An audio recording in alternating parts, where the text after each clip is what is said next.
How's it going, everybody? Doing a collection video here today for my PlayStation Vita. I had 15 games right now. I've had games in the past and sold them. I got this for my birthday back in 2014, and I still have it here in 2019. I like to probably try to pick up another 5 to 10 games if I can get them at reasonable prices. Because as I've said in past videos, these games are going up. Anyway, let's hop into it. First game here I have is Ease, Wise, Memories of Celceta. These first three don't have their artwork. God, this is a GameStop. Cool RPG. You run around, you gotta open up a map. You gotta go into the woods, and there's save points in the woods, and you can warp back from certain colored stones. Only certain ones go to certain ones, though, I'm pretty sure. It's been a little bit since I played it, but it's cool. It's got a nice jam when you get into town that I like listening to. But you find a forest in the woods. At one point now I'm doing stuff with them. So it's pretty cool so far. I haven't spent a lot of time with a lot of these games, admittedly. I will jump into the Vita and play for a bunch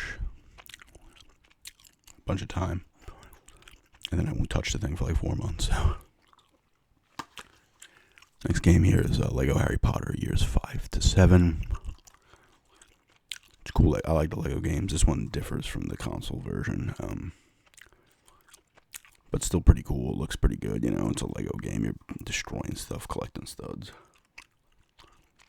If you like the source material for a specific Lego game, you're really going to enjoy it. If you don't like the source material, you can still get enjoyment out of it, but it is not the same unless you really enjoy the source material that's coming from, in my opinion. Last one without its artwork. Assassin's Creed 3 Liberation. I think the character's name you use, I think her name's Eveline or something like that. I've only played a little bit of this. It looks really good. It takes a little bit to get used to, at least for me to control it, just because I'm used to playing Assassin's Creed on the consoles. I was trying to get into it when I was in Florida, but then I ran into a glitch, and it was just, the character was just she was just spazzing out, and she couldn't jump. She was just moving along the walls. It was very odd.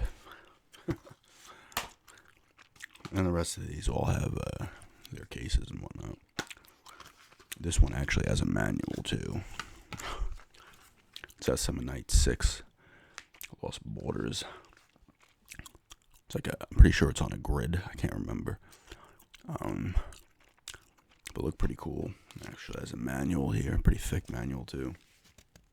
I don't know if it's picking up that rain for some ambient sound. Like I said, a lot of these games I haven't played much of. I think I did 4 missions on this. You fall from the sky into this weird place. And you and a few other people, and these other characters are look, more people fell in and stuff like that. So this game I actually hadn't sold a while back, and picked it up again recently. Tokyo Twilight Ghost Hunters. This is a pretty unique game. I like this game. It's got a lot of heavy metal tunes in it and stuff. You can pop the tapes or whatever into your car when you drive to a mission. But you can go around and talk to people in your ghost hunting group.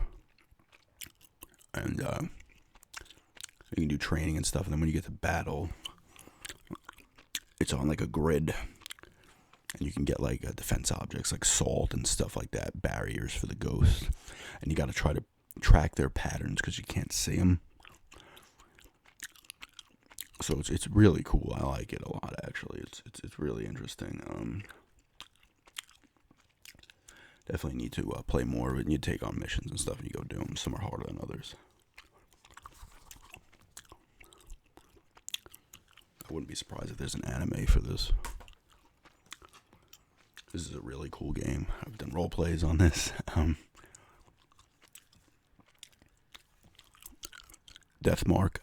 I'm at the end. I think I'm on maybe the second to last chapter or mission or whatever it is. There goes a plane.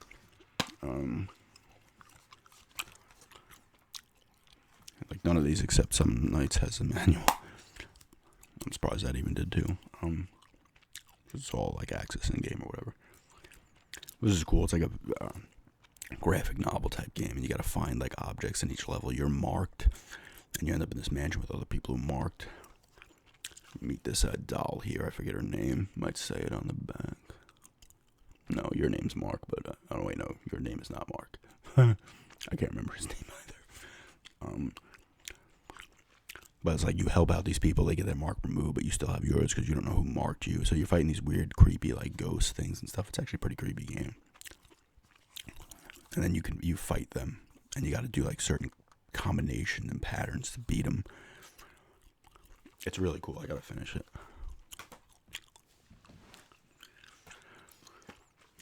Here's a Dragon's Crown.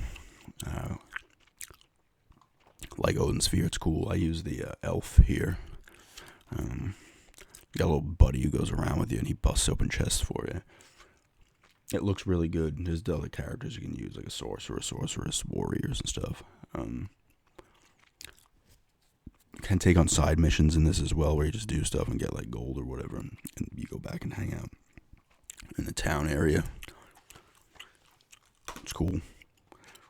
There's another game that's like it, but not made by Atlas. Muramasa Rebirth. This is actually I got this just game only, and I got a case and a printed up, like a photo printed of the artwork from eBay. It was like $5 or $6. It actually looks pretty spot on. You can tell differences in the back in terms of like the way it looks. You'd have to see it up close, but it's absolutely a suitable replacement. Cool game though. Really cool art style.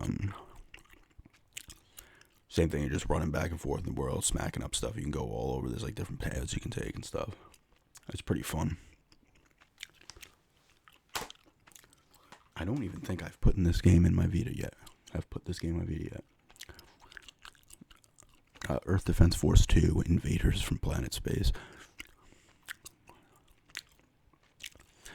I played Earth Defense Force 2017 on the 360. It was fun. You're just blowing up giant ants and spiders and stuff, and I'm sure this is the same. This actually has a reversible cover. Well, this cover does not have like the back information on it. Always cool when you get little things like that, you know.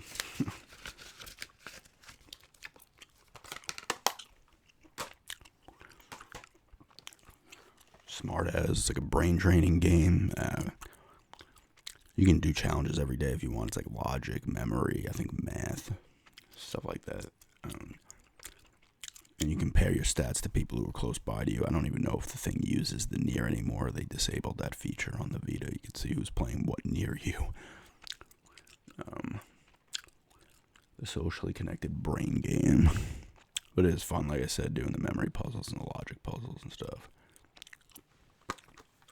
And that's like one of the dirt cheap Vita games you can find. I haven't put much time into this, but it was like $16 or $17 new. World of Final Fantasy. They have like I guess a chibi type art style. They don't look like they normally do. I want to say they look closer to this in Crystal Chronicles. Use these two characters in the front, and I know you can stack your stack up in classic battles. I don't really, like I said, I didn't play enough of it. But I wanted to pick up something Final Fantasy related. I do have 10.2 downloaded on the system itself because I did have Final Fantasy 10.2 remaster, but I sold that. But I did not get rid of the, because the only Final Fantasy 10 was on the cartridge, 10.2 was on a download voucher. This is my most recent pickup, which I got, I guess, like a month ago. Trigger Happy Havoc, Danganronpa. I'm pretty sure this originally was out on the PSP, probably in Japan, before it came out, obviously, on the Vita, maybe like 2010 or something. I actually watched the anime for this before playing the game. But it's cool, you end up in a school with all these other, like, they call them ultimate whatever, ultimate gambler, ultimate, like, biker gang leader, ultimate athlete, stuff like that. But once you cross, like, the threshold onto school property, you get, like, gassed and knocked out. And, like, the school is completely sealed off. You can't leave. And then Monokuma, the bear here, appears, and he's like, you're all going to stay here forever. We have enough food. You'll just live here forever. Unless you can leave. If you kill someone and get away with it, you can leave.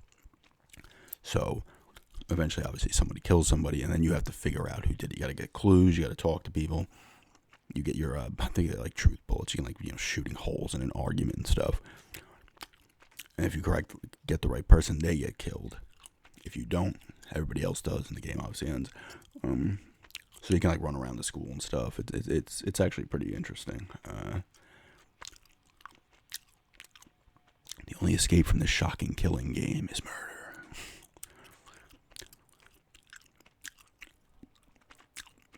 I need to play more of it because I have not put much time into it. I only know most of it just from the anime, so I kind of know how it's going to play out already, which kind of sucks, but whatever.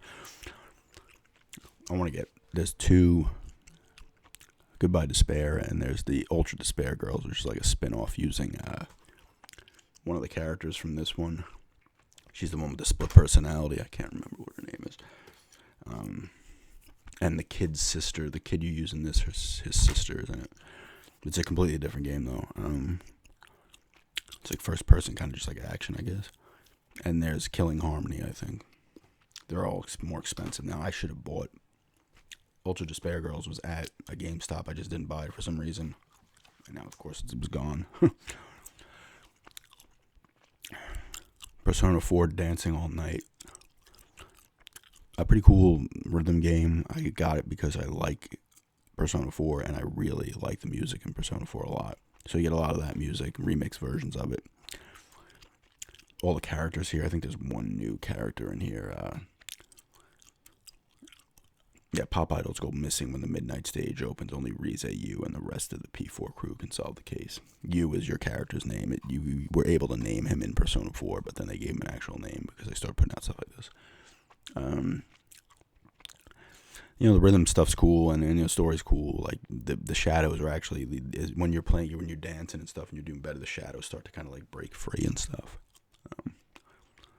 Someone's controlling them or whatever. I think they put out full downloadable add-ons of Persona 5 and 3 for this. And here is Persona 4 Golden. They added a character in this, I'm pretty sure, right? Does it say it? A new character, events, online dungeon rescue system, and more. I never beat this. I got pretty far in it on the PS2. But I wanted to get it on here. I think it was $20 new off of eBay. It's classic, though. It's a classic game. And the coolest part about this game is running around during the day and hanging out with people and choosing who you're going to hang out with and stuff.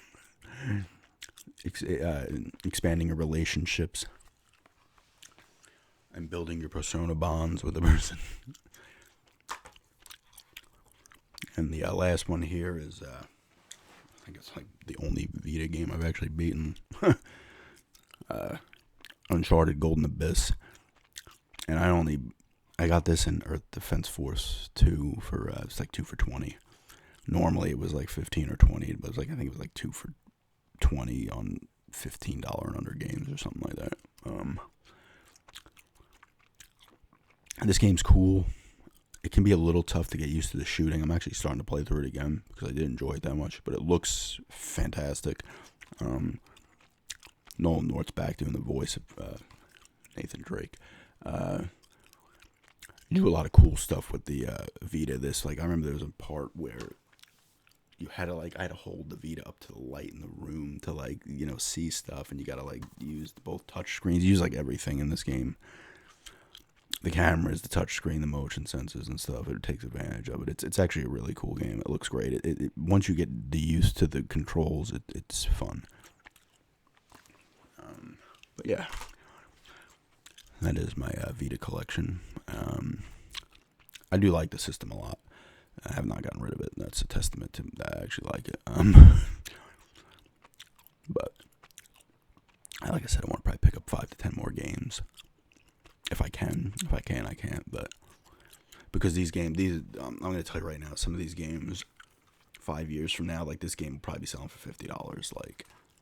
If not before that, maybe something like this. I mean, some of these games came out on like the PS3 and stuff as well, but collectors and stuff. Like I need the Vita ones. It's like it's gonna go the route of the Wii U. Probably the game's gonna be like 5 years from now. The game's gonna be like not outrageously priced, but it's like if I want friggin' this Vita game that normally sells for $15, now I'm paying $45 for it. You know, so get them while GameStop still has like 3 at each store. Oh, now the rain's coming down hard. All right, guys. Just wanted to do a quick collection vid, somewhat quick. But thanks everyone for checking this out, and have a good day.